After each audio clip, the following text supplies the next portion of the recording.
Peringati Hari Jadi TNI ke-72, jajaran Kodam 9 Udayana perkenalkan alutsista kepada masyarakat. Masyarakat diajak berkeliling mengendarai kendaraan tempur milik Kodam 9 Udayana.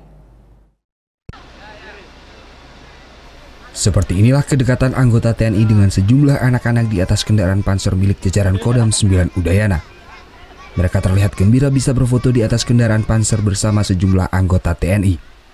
Banyaknya kendaraan alutsista yang terparkir di seputaran lapangan Niti Mandalarno Denpasar saat pelaksanaan upacara peringatan hari ulang tahun TNI sangat menarik perhatian masyarakat.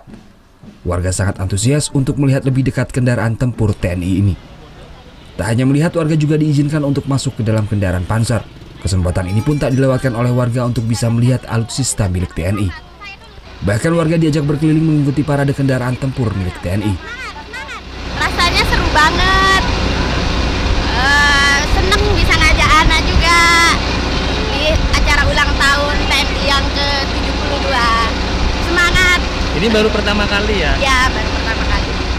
Diajak sama anggota TNI untuk diajak naik banser.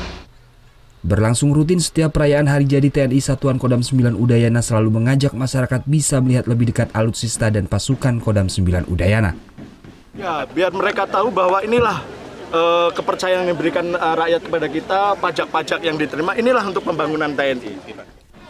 Defile alutsista juga dimeriahkan dengan parade 4 konsensus dasar kebangsaan. Parade juga menampilkan berbagai keanekaragaman budaya, pakaian adat, tradisi dari masing-masing provinsi untuk menunjukkan keberagaman yang ada di Indonesia. Surya Sanjaya melaporkan untuk NET.